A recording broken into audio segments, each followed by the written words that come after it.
Students अब हम इसी से रिलेटेड कुछ एग्जांपल्स जो हैं वो और करवा देता हूँ आप लोगों को, ठीक है। एक दो एग्जांपल्स। तो इसमें मैंने एक आपके सामने एग्जांपल लिखी है 11x कांग्रेस टू 15 mod 20। तो इसका हमने सॉल्यूशन फाइंड करना है, इस लीनियर कांग्रेस का हमने सॉल्यूशन फाइंड करना है। तो इसके लिए हम सबसे पहले क्या करेंगे, इसमें आपके पास ए एम का जीसीडी हम पहले तो चेक करेंगे क्या आता है। ए इसमें हमारे पास 11 है और एम हमारे पास 20 है। तो 11 और 20 का जीसीडी 1 है, वो इजीली हम चेक कर सकते हैं, ठीक है। और अगर ये जीसीडी इसका 1 है तो मींस के ए और एम जो है वो रिलेटिवली प्राइम है, और अगर ए और एम रिलेटिवली प्राइम है तो इसका यूनिक सॉल्यूशन जो है वो एग्जिस्ट करेगा, ठीक है। यूनिक सॉल्यूशन इज़ एग्जिस्ट, तो इसका यूनिक सॉल्यूशन एग्जिस्ट करेगा। तो अब ये सॉल्यूशन फाइंड करने के लिए हम क्या करेंगे, इसका पहले तो इन्वर्स फाइंड करेंगे, ठीक है। In order to find these solution, first we find the inverse of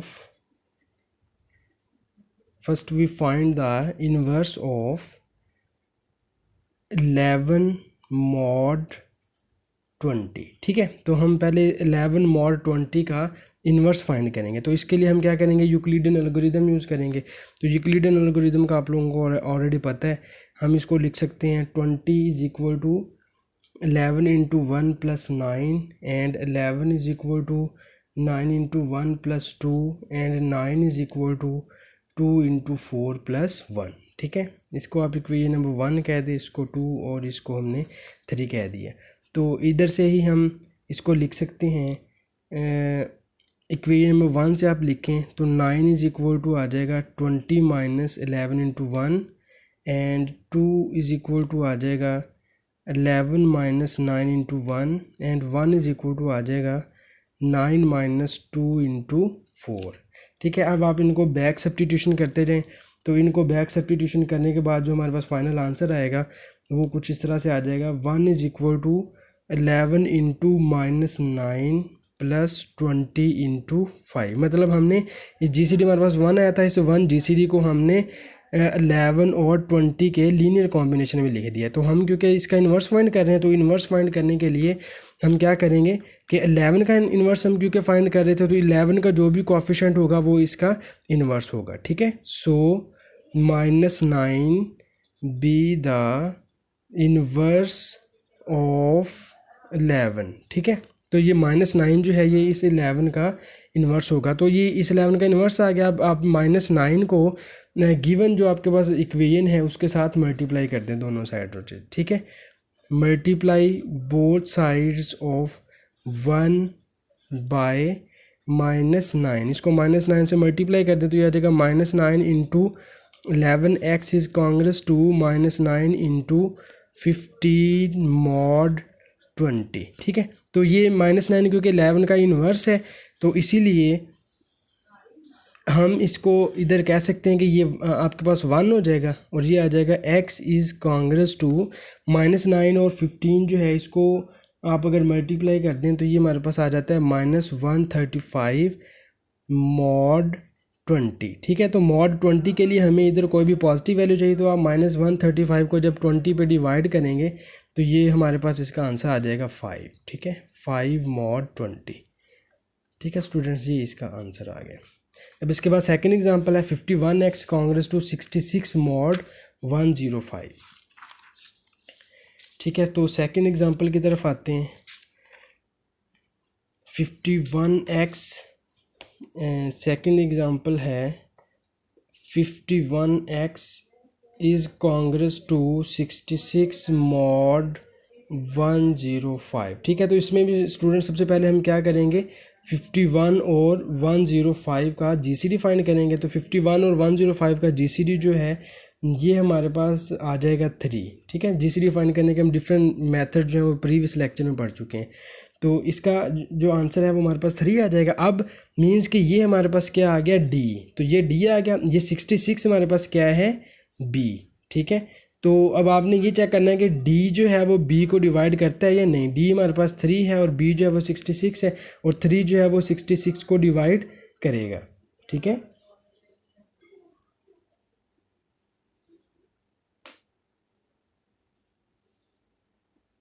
तो स्टूडेंट्स इसके बाद अब हमने इधर फॉर्मूला पढ़ा था कि अगर ये इसको डिवाइड करेगा तो देन हम इसका सोल्यूशन जो है वो थ्योरम यूज़ करेंगे इसके अंदर, ठीक है। तो थ्योरम में हमने क्या इसका सोल्यूशन का फॉर्मूला हमने पढ़ा था कि x is equal to x asterisk plus m over d into t mod m, ठीक है।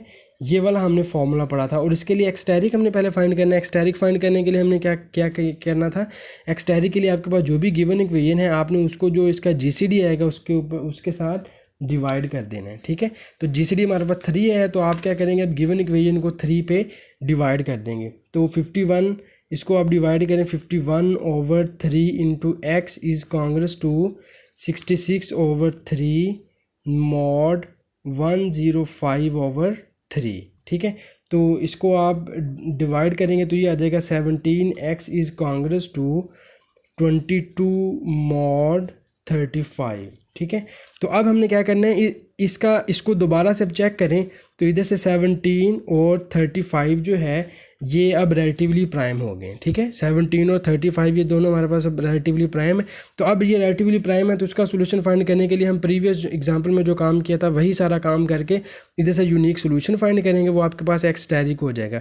और इस यूनिक सोल्यूशन की वैल्यू हम इसके अंदर सब्स्टिट्यूट करके इसके जो बाकी रिमेनिंग इनकॉन्ग्रुएंट सोल्यूशन जो हैं वो फाइंड कर लेंगे, ठीक है। तो अब 17 35 के लिए हम पहले क्या करेंगे, इसका सोल्यूशन फाइंड करने के लिए हम इनवर्स फाइंड करेंगे, ठीक है। First we find inverse of 17 mod 35। 17 mod 35 का आप इनवर्स फाइंड करेंगे पहले, ठीक है। तो इनवर्स के लिए हम यूक्लिडियन एल्गोरिथम यूज़ करेंगे। तो वो आपके पास आ जाएगा 35 is equal to 17 into 2 plus 1, ठीक है, ये आ जाएगा। तो इधर से आप इसको इजीली लीनियर कॉम्बिनेशन में लिख सकते हैं 1 is equal to 35 minus 17 into 2। तो इसको आप लिख सकते हैं 35 प्लस 17 इंटू माइनस 2, क्योंकि हमने 17 का इन्वर्स फाइंड करना था। तो अब 17 का कोफिशिएंट हमारे पास -2 आ गया, तो मीन्स इसका इन्वर्स हमारे पास क्या हो जाएगा, -2, ठीक है। Hence inverse of 17 is -2। अब हम क्या करेंगे, इस -2 को, अब ये -2 क्योंकि हमारे पास इस जो कांग्रेस इक्वेशन है इसका सोल्यूशन आया है, ठीक है। तो अब आप क्या करेंगे, इसको इसके साथ मल्टीप्लाई कर देंगे। इसको मैं गिवन 1 कह देता हूँ, इसको 2। अब ये इन्वर्स हमने क्योंकि 2 इक्वेशन का फाइंड किया है तो इसीलिए आप इस -2 को 2 के साथ मल्टीप्लाई कर देंगे, ठीक है।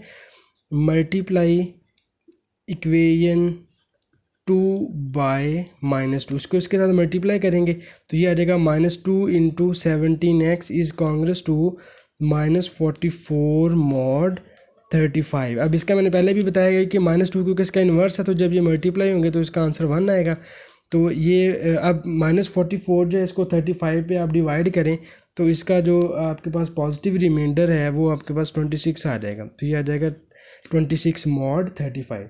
तो अब इधर हमारे पास जो एक्स स्टेरिक की वैल्यू है वो आपके पास इधर अब 26 आ जाएगी, ठीक है। अब इधर जो आपका एक्स स्टेरिक जो है ये क्योंकि यूनिक सॉल्यूशन हमने फाइंड कर लिया, तो अब ये एक्स स्टेरिक जो है वो आपके पास क्या आ जाएगा, इधर be the unique solution. Now for incongruent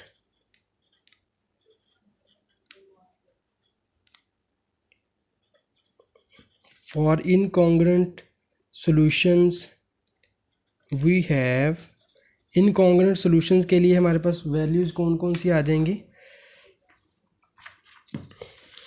incongruent solution के लिए आपके पास एक्स स्टेरिक की वैल्यू जो है वो 26 आ गई, ठीक है। और अब इधर से हमें क्योंकि फार्मूले के लिए इस फार्मूले में हमने वैल्यू सब्स्टिट्यूट करनी है सारी, x asterisk m d o t ये सारी वैल्यूज़ हमें चाहिए। तो इधर से m की वैल्यू जो है हमारे पास वो आ जाएगी 105, ठीक है। m हमारे पास 105 है और d इधर जो गिवन इक्वेशन का हमने जीसीडी फाइंड किया था वो होगा, ठीक है। तो गिवन इक्वेशन का जीसीडी जो है वो 3 आया था, ठीक है। d इज इक्वल टू 3 है तो t हमारे पास क्या हो जाएगा, t मैंने कहा था कि अगर d 3 है तो t 0 to 2 होगा, तो t हमारे पास 0 1 2 हो जाएगा, ठीक है। तो अब आप ये वाला फॉर्मूला यूज़ करें इसमें, x is equal to x asterisk plus m/d into t mod m, ठीक है। तो इसके अंदर आप ये सारी वैल्यू सब्स्टिट्यूट करें अब। तो एक्स टैरिक हमारे पास क्या है 26 प्लस m की वैल्यू 105 है और d हमारे पास 3 है। t को फ़िलहाल ऐसे रहने दें, मॉड m की वैल्यू हमारे पास 105 है। तो इसी इक्वेशन को आप सिंप्लीफाई करें तो ये हमारे पास आ जाएगा 26 प्लस 105 को इस पे डिवाइड करें तो ये आ जाएगा 35t मॉड 105 और इसमें हमारे पास t क्या है 0, 1 एंड 2। अब आप इसमें t की जगह पे वैल्यू सब्स्टिट्यूट करें, when t is equal to 0 then x is equal to क्या आ जाएगा, x is congruent to, then x is congruent to 26 mod 105, ठीक है। इसके बाद आप t इज इक्वल टू 1 लें, देन क्या आ जाएगा आपके पास x इज t 1 लेंगे तो इन दोनों को आप ऐड कर दें। तो ऐड करने के बाद ये आ जाएगा 61 मॉड 105, ठीक है। फिर t को आप 2 लें तो ये आ जाएगा आपके पास x is equal to 96 mod 105, ठीक है। इस तरह से t की जितनी भी वैल्यूज़ आएंगे वो सारी वैल्यूज़ आप इसके अंदर सब्स्टिट्यूट करेंगे तो इधर से ये हमारे पास सारे इनकॉन्ग्रुएंट सॉल्यूशंस आ जाएंगे।